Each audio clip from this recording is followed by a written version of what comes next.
Welcome to Sports Talk in the Burgh, the show where 3 to 5 college students yell at each other about sports that none of us were good enough to play. I'm your host, Brett McGulick. Joining me is Jordan Mork and Finn Lyons for the show today. Now, last week we may have watched Kendrick in the halftime show, but it was Travis Scott who infected us with his sicko mode, unfortunately. But we're back, and today's show will be wrapping up the NFL season in a nice little bow. So, starting off our show with the big game. The Philadelphia Eagles played spoiler to the Swifties' wildest dreams, defeating the Kansas City Chiefs in a blowout win on the big stage in New Orleans. The Eagles were firing on all cylinders, while the Chiefs came out cold and could not catch up. But what was the biggest reason for this Eagles dominance? Jordan, you start. I think it has to be the Eagles' front seven. Howie Roseman has done a phenomenal job from his whole tenure of building a great defensive line, and in the Super Bowl they showed themselves to be the very best in the league. They were just all over Patrick Mahomes. They did not let the Chiefs get any type of momentum at all, and you also have to blame this on the Chiefs offensive line too. When you have your Pro Bowl All-Pro guard playing tackle for you, that's not a recipe for success. They did draft a tackle in the second round, but he turned out to be one of the worst tackles in the whole entire league. So this is what happens when you don't properly address your line through free agency or the first round of the draft and try to get proven guys. And with that, they didn't even blitz, and they got to Mahomes many a time. They didn't need to. And, you know, the defense really is like the Eagles' specialty. That's their thing, them and now Saquon. But I want to highlight Hurts. I'm a quarterback guy. I love to put it all on the quarterback, and he played great. He had a great game. He did what he needed to do. He was 17 for 22 for 221 yards, 2 touchdowns, 72 rushes, and a touchdown. I mean, what else can you ask for him? He did it all in not even a full game. He didn't have to play the full game because he did what he needed. He built off the defensive success, and he just showed out. It's crazy to think that just this Eagles team fired on all cylinders, obviously. But I feel like we really got to highlight the defense here. I mean, Jalen Hurts obviously had a fantastic game, and he did exactly what he needs to do. But this defense played shutout football for an entire half against Patrick Mahomes, a 3-time Super Bowl MVP, 2-time MVP. I don't know. They had a 38.1% pressure rate without blitzing. They had over 42 dropbacks. It's just insane to me how well this defense came up in this game. And like this game to me was very different from the last time the Chiefs lost the Super Bowl against the Tampa Bay Bucks. Because it seemed like last time Patrick Mahomes was still able to do some of his magic. He looked way more impressive in that game and in this one. But the Eagles were just able to downright just shut down any single thing that the Chiefs wanted to do. They couldn't get it to Travis Kelce. They couldn't get it to DeAndre Hopkins. I'm pretty sure they didn't even run the ball more than like 10 times in the first half. So they just overall just got absolutely obliterated and shut down by the Eagles defense, especially their front seven. It was an obliteration indeed. But so if we're sticking with the Chiefs here, in the last show we discussed the similarities between the Patriots and the Chiefs dynasty. Or maybe is it the Chiefs dynasty no more? Like Jordan said, Patrick Mahomes struggled in that game, being shut out into the third quarter. The question after his horrible loss, do we still bring him up in the GOAT conversation? Finn, what do you think about this? He has one bad playoff performance, and suddenly he's out of the GOAT conversation. What are we doing? What are we doing? It's stupid. Six All-Pros, 6 Pro Bowls, 2 All-Pros, 2 MVPs, Super Bowl MVPs, 30,000 yards. I mean, he's still young. He still has a whole nother maybe decade ahead of him to catch up to Tom Brady, but I don't think he will. Personally, I think Tom Brady will still be the GOAT at the end of his career, but there's no reason to take him out. I mean, Peyton Manning's still even in the conversation, and he has nowhere near the accolades as Patrick Mahomes or Tom Brady. So I think it's just kind of ridiculous that we let one bad game define a player. Yeah, and I think people that are asking, is he out of this conversation? No. Okay, the Chiefs have won 3 rings in the last 5 years. People have to remember, it took the decades. It took the Patriots a decade to win after they won their first three rings. So this is not an odd thing. Patrick Mahomes is only 29. Andy Reid is only 66. I think if you have those two guys, that's all you need for the Chiefs to be good for the future. Sure, they will lose some people like Travis Kelce soon, and they will lose. They just lost DeAndre Hopkins to retirement. But what the best teams do is the best teams go out there and retool, and you have the best quarterback in the league at the end of the day. So no, I do not think that their dynasty is over, and I do not think that Patrick Mahomes is out of the conversation. You mentioned Tom Brady, and that Mahomes may catch up to him one day, or he may not. You guys had conflicting points on that, but Brady beat him in the Super Bowl. Does that add anything to that argument? And that's why if Mahomes is ever going to be solidified as the GOAT, he's going to have to pass Tom Brady's championship records, because Tom will always have that above him. I don't know. I think it's a ridiculous conversation to even have. And he beat him in the Super Bowl, sure, but football is a team game, and the Chiefs' offensive line that year especially was absolutely putrid. I don't feel like that should hinder Mahomes' chance at all just for being the GOAT just because. And again, one bad loss to the greatest quarterback of all time shouldn't define not at all, any conversation. Do you guys think that he's going to take as long as Brady to get back to the Super Bowl? Is this going to be a quick turnaround for Mahomes? We'll have to see. He's reaching that stage in his career where he's plateauing out. Not saying that he's not good anymore. I'm not saying that, but he's plateauing as this elite quarterback. We know where his number's going to be. He had a down year this year, and he's going to have to figure out a new style of play going. He's going to be 30 at the end of the year, so we'll have to see what Mahomes and the Chiefs do with his sort of. He's hit the ceiling. You never know with teams like this. Teams like these always come back, and they always find a way to win. But if we head back over to the Eagles, the winner of this year's Super Bowl, or rather, let's go to their cross-state counterparts, the Pittsburgh Steelers. But they had yet another disappointing end of the season, in a season where it seemed like they had everything figured out in the first half. The annual Mike Tomlin collapse struck again. Do these two teams in PA boast any similarities? Or how close or how far are the Steelers from becoming anything like the Eagles? Jordan, what do you think about this? Look at my face. Look at my face, camera. Zoom in, please. Please. No. They have no chance. They're light years away from being even close to the Eagles. The Eagles right now have built a dominant offensive line and defensive line through the draft, through free agency, and whenever there's a player that is close to being done, they have a replacement for them instantly. Jason Kelce just retired, and they instantly put in Cam Jurgens. The Steelers do not have that type of personnel. And then you have the Eagles have a franchise quarterback. Steelers have still yet to find that since Big Ben retired. They have the best running back in the league right now, and the Steelers do not even know who their running back is going to be headed into next season. Also have two franchise receivers in Devonta Smith and A.J. Brown. The Steelers have a receiver who people don't even know if he wants to be on the team next year. They have a Hall of Fame defensive coordinator. The Eagles just have so much more than the Steelers have. The Steelers are not in the position to compete I don't think the next five years. I think it's going to take a long time for the Steelers to fundamentally change their organization, their identity a little bit. Because guess what? The Steeler way is not working. The standard is mediocrity. Something needs to change.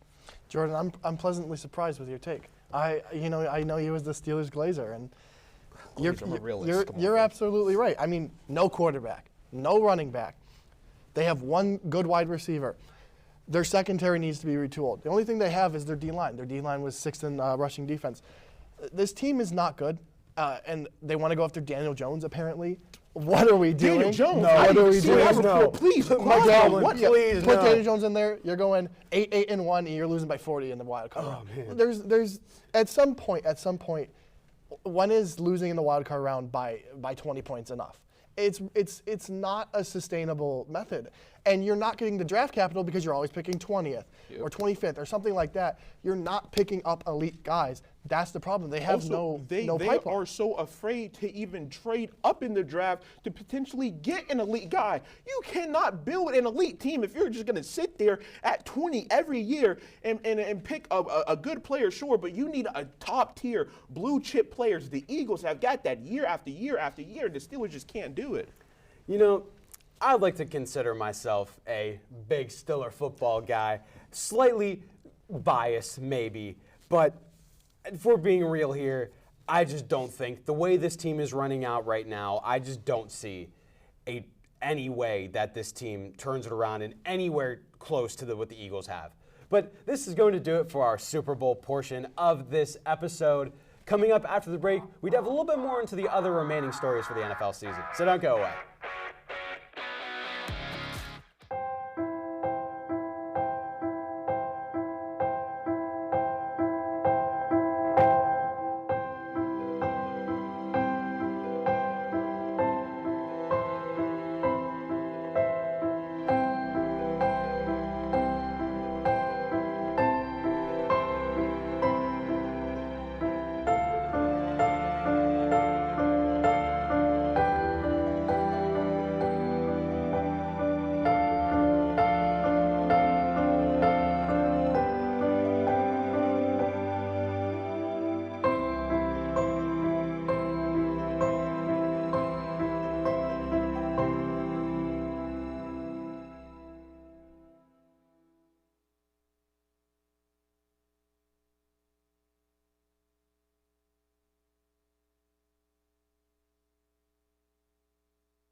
When you adopt a shelter pet, you discover their unique mix of all kinds of traits.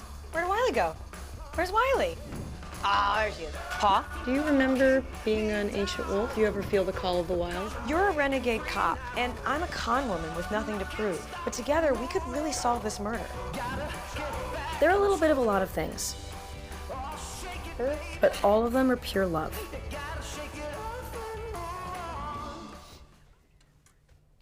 Welcome back to Sports Talk in the Burgh. Let's continue our season recap of the NFL.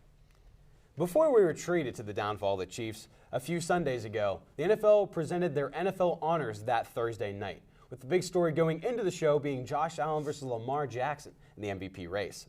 Ultimately, Josh Allen would end up winning that race and win his first MVP. However, there's been debate on whether he is the rightful winner of this award. Did the NFL make the wrong choice, or is Allen their number one guy? Finn, what do you think about this? I have one question to ask you, too. What does MVP stand for? Most valuable player. Exactly. Allen was objectively, well, besides Saquon, but it's a quarterback award. So, but he's objectively the best player on any team, or most valuable, on any team. If you take Josh Allen off the Bills, they're 3-14. There's no saving that team without Josh Allen. Lamar, you replace him with a mediocre quarterback, they make the playoffs. Still. What are we talking about? What are we talking about? What are you talking about? Lamar had 8 Pro Bowlers on his team to Josh Allen's 1. He had a more stacked roster, and the Bills, everyone was, it's a rebuilding year. They're going to be third in the division, and they exceeded expectations. They got their second seed. They won the division, and I don't want to hear about stats. I don't. Dak had better stats last year than Lamar. Didn't win it. 1,000 more yards, more touchdowns, more yards per game for Dak last year than Lamar. You want to talk about an undeserved MVP? Last year, Lamar. Also, Josh Allen had better stats than him last year. Listen, now I will go on and say that Lamar maybe did not deserve the award last year. But this year? We serious, Finn? He was undoubtedly the most valuable player in the National Football League, all right? Did Derrick Henry leave the Ravens? No, he didn't leave the Ravens. He was the reason that Lamar put up those stats. The reason Lamar's been putting up stats like these his entire career. Not last year. With nobodies as well. Nobody? No, he had no. Mark Andrews, Zay Flowers, Isaiah Likely. So get down just a little bit here. Listen. Mark Andrews washed, all right? Yeah, washed. just this year. Just this year. Let me talk a little bit about Lamar and what he was doing, all right? 41 touchdowns, 4 interceptions. I know you said that you don't care about stats, but come on. He led the league over Josh Allen in total touchdowns with 49, all right? 900 rushing yards.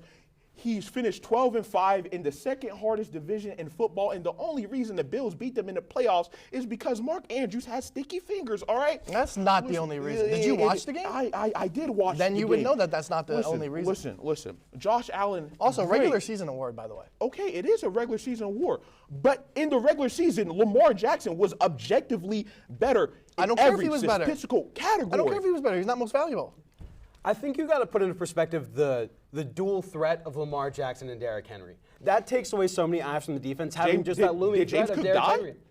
James Cook isn't But he's not Derrick Henry. He's not Derrick Henry, but let's not act like James Cook is not an amazing offensive weapon who I think the Bills underutilize, all right? Like, we're not just going to sit here and act like the Bills do not have some weapons. They have weapons, all right? Just people went into the season thinking that they were going to be mediocre or finish third in the division. Those people just do not know football. I'm sorry. Josh Allen, he had a great season. He deserved a consideration, but Lamar Jackson deserved this MVP award. He should have been Lamar MV3, all right? Ridiculous. Unfortunately, we do have to move on from this discussion. Great points from you guys, but ultimately, Josh Allen was the one who's taken home the hardware. But wedged between the championship Sunday, and the Super Bowl, another one of the NFL's annual end-of-season events, the Pro Bowl, occurs. The Pro Bowl has taken some criticism in the past, mainly for lack of effort during the game. So the NFL elected to change the format to flag football over the past few years, but there's still something missing. Is there any hope for the Pro Bowl? Do you guys have any crazy ideas to help improve this game? Jordan, what do you think? Not gonna lie, I don't think there's any hope. They've tried everything that they could, I think. They tried with all these skills competitions and moving to flag football. None of this works because guess what? Nobody cares. The players don't care. The fans don't care. This is just a thing that no one cares about, and the NBA is suffering the same issue. No one cares about these all-star games if the players are not gonna play hard. And you cannot, I don't think there's anything that you can do for the players to play hard. You can throw in incentives, but these players are already making millions of dollars. They're not going to go out there and play super hard and potentially injure themselves and risk losing more millions of dollars than the NFL could give you with the incentives for this. I don't think that there's anything that they can do, honestly. And I completely agree. You gotta scrap it, man. It's time. It's time to scrap all-star games in general. You've seen every sport has a terrible all-star game and nobody cares. And I think an idea that I actually got spawned from the Four Nations in the NHL, I think like a regional thing would be interesting. You know, like a Northeast region, Southeast region, something like that. Because you can't do a Four Nations with football. Obviously, there's not enough international representation. So if you do state regions, something like that, I think that might build some more interest. Be like, oh, I'm representing my state. You know, that's about it. And like you're gonna bring up with incentives, I just don't think they care. Well, maybe like the Four Nations, maybe it's all about that pride. Maybe they, like with what you were saying about the regional thing, or maybe the incentive isn't even money. Maybe it's something else. Unfortunately, we'd have to wait to think about what that is. That's more of a Roger Goodell kind of thing to think about. That's why we're sitting here. Yeah. But that's why we're sitting here and not commissioners of the NFL, right? But I like what you brought up about the Four Nations. Maybe it's that pride, everyone fighting for their countries. Maybe it's something along those lines that they have to kind of figure out, and something that the players want to play for. It's just that thing to me, I don't think it will work because you're depending on the Pro Bowl roster. You might not have enough people if you're doing it like statewide. It wouldn't be a Pro Bowl at that point. It would be the best players from each region. Yeah, that's true. That's true. If it's something like that, I think that'd be a little bit interesting. But still, the players aren't gonna play hard. Yeah, I think inherently the problem with an NFL All-Star game is that it's the contact sport. Yeah. With the other ones, you can avoid contact and they can play hard, but that's intrinsically the problem. Yeah. It'll be interesting to see how, especially now that the new standard has been met with this Four Nations face-off by the NHL, maybe the NFL implements something like that, but as of right now, the Pro Bowl just might be doomed. Now, we've touched on subjects around the NFL, but this show is called Sports Talk in the Burgh. So one Burgh segment just isn't enough. Let's touch on the Steelers once again. The NFL draft is coming up, so which lucky player will have the honor of being selected by the Pittsburgh Steelers in the first round? Finn, you go ahead and start. So we all outlined the problems with the Steelers earlier, and quarterback, wide receiver, running back. I don't think any premier quarterbacks are going to be there at their pick, especially not in the first round. You don't want to take one that late with this class. Wide receiver, you might be able to get someone. It sort of depends on who you like, but I like Ashton Gentry. Heisman runner-up, back-to-back 1,000-yard seasons, 2,000 yards this season. He's explosive. We can see him now, and he can even catch two if you want to thread out the backfield. He had 43 catches in 2023 for 569 yards, 5 touchdowns. He only had half this year, but still, an amazing showing from him. And I don't see why you wouldn't want that, especially on a team with two running backs. They're probably going to demand some money. I like Genty. I just don't think that he's gonna be there. I could see him falling, but I feel like the talent that he has is just is going to be a lot to pass up on for a lot of NFL teams. And we've seen in some recent years of running backs going high, like Jahmyr Gibbs went top 15 and Bijan went top 10. So you're seeing that there are running backs that can go high. I just don't think that Ashton is going to be able to fall to the Steelers. Now, I think that we've all seen the Mike Tomlin way of playing football, right? Relying on a fantastic defense and a mediocre offense. So the player I went with is Isaiah Thomas, the cornerback from Florida State. He's 6'1", 191, huge guy. He's good size. He's very lengthy. Giving up completion on less than 48% of throws in coverage his last 2 seasons, forcing 28 completions in that time with 2 picks. Now, I know that sounds low, but that's a good thing when you're cornerback to not have the ball thrown to you. I think the Steelers should pick up this guy and influence the secondary and help on the secondary. So you must have been one of the guys that was happy when the Steelers picked Terrell Edmonds over Lamar Jackson. Okay, Are we serious? The Steelers need defense. You know who is this guy? He's not a first-round talent. He's not a first-round talent. He is not on any type of top 100 big boards anywhere. Brett, before you put this guy here, I had no idea who this was. Okay, I've been doing my Bleacher Report has this guy as a 3rd-round grade, and you want them to take him to first? They needed somebody like that in their secondary. In the first, okay, listen, here is who they should take. Luther Burden, all right? This guy, okay, all right, listen. I'm done. He did not have the best season last year, but in 2023, this man was an absolute dog, all right? 1,200 yards, 9 touchdowns, and that's in, you see that? The SEC, the best conference in college football. This guy can be a true number 2 that the Steelers need, and he can fit right into the slot. So, you might be impacting Calvin Austin a little bit, but who cares? All right, the Steelers need a blue chip prospect, and I feel like Luther Burden is the guy there. Some type of receiver, either him or Emeka Egbuka. They need some type of weapon. All right, well, we got a little heated in this block. So we're going to take a little break here, maybe cool down a little bit. But when we return to Sports Talk, we break down the final QB mount of the season. Curious to see where your favorite player ends up? We'll be right back. You told me not to talk to strangers.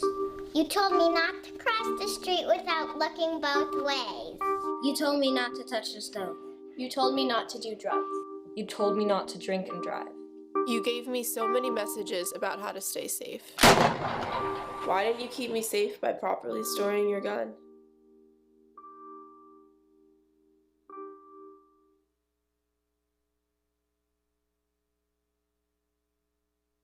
When I was your age, I was just like you, fascinated by stars.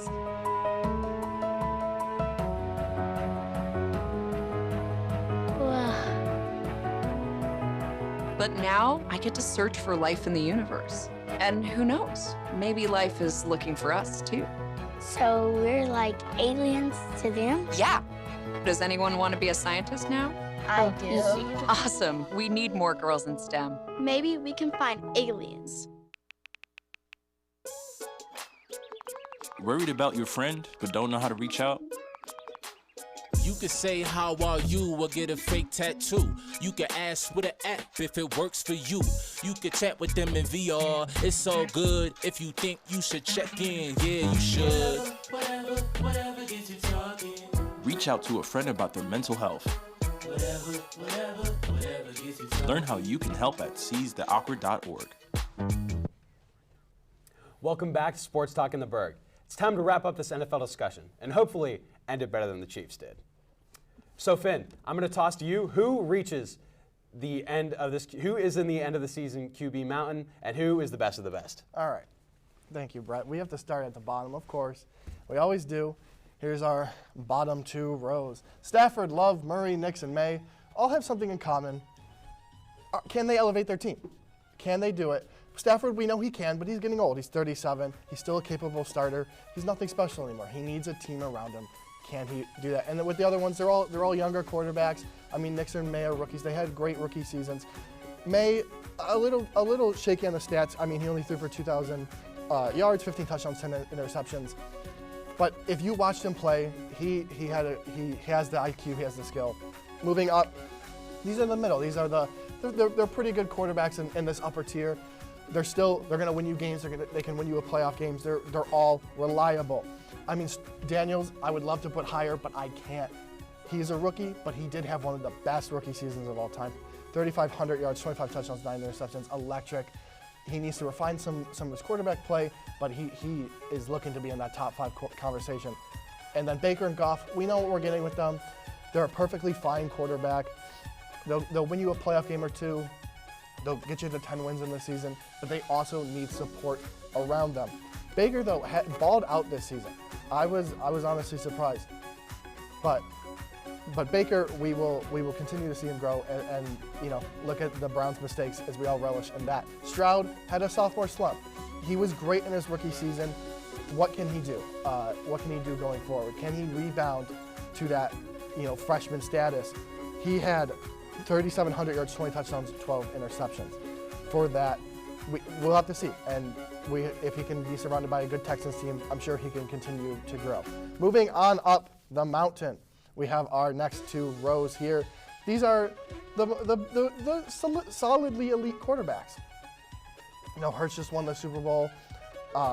Herbert, he may be the what-if man, but he puts up stats after stats. In the playoffs, we see him choke all the time. It's unfortunate, but for him, it's what can he do with the Harbaugh as coach and with continuing to grow with this better offensive line, which he's really never had.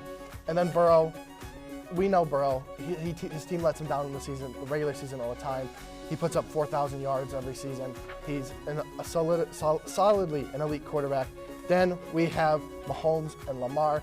I think Lamar and who number 1, as you can guess. But they have both surpassed Mahomes in terms of how good they are in the regular season, just based on stats. I mean, Lamar is amazing. We talked about him earlier. 2 MVPs. He's great. He's one of the greatest dual threat quarterbacks of all time, and he will never cost you a game in the regular season. It's almost time. Here's our number 1, Joshua Patrick Allen, baby. Your MVP for the 2024 NFL season. He has hit the peak of his career. He gets better every game, every season. At the beginning of his career, hero ball all over the place, interceptions all over the place. This year, he tuned it down to 6 interceptions. What a great season he's done so far, and he continues to grow with a weaker team this year. I talked about Lamar being the second best dual threat quarterback. He is the best dual threat quarterback of all time. Oh my gosh! Get Cam Newton out of here. I don't want to hear about Lamar Jackson. Josh Allen is the best quarterback in the league right now. Jordan, you looked like a disappointed T-ball dad during that entire read. I want to know what's on your mind right now. Josh Allen, yeah, the best dual threat quarterback of all time. Yeah. Based on what exactly? Based on what? His rushing stats, his rushing touchdowns, his amazing athleticism. No one comes close. His perfect hair too fit? He does have perfect hair. Lamar Jackson, okay, we're not just going to sit here and disrespect some of the greats. Lamar Jackson, Mike Vick, and Cam Newton. Get Cam Newton out of here. Cam Newton out of here. He had 2 good seasons. Cam Newton had a better MVP season than Josh Allen, and let's not forget that, all right? But Cam Newton did make a Super Bowl. He did make a Super Bowl. Yeah, how did he play? Has Josh Allen did that yet? Okay, listen. Not his fault. Let's get back to this mountain. One, you have Justin Herbert up there with the top tier quarterbacks. Did we not see the playoff game that Justin Herbert had this season? Which one below him is better? Baker? No. I feel like Baker's better. No. I had Jaden Daniels. I can't put Jaden Daniels above him. He's a rookie. I can't do it. And I can't. Why? Do it again. Jared Goff is better than him. No. Jared Goff is a system quarterback. If we're going, see how he does without his elite offensive coordinator. See how he does. He's going to do great. He did great before Ben Johnson was the offensive coordinator, okay? Ben Johnson was only offensive coordinator for like 2-3 seasons in there. He wasn't the offensive coordinator. Seasons were the best of his He career? was not the offensive coordinator the whole time that Jared Goff was on the Lions. Also, I don't think he was the offensive coordinator when Jared Goff went to the Super Bowl. Was he?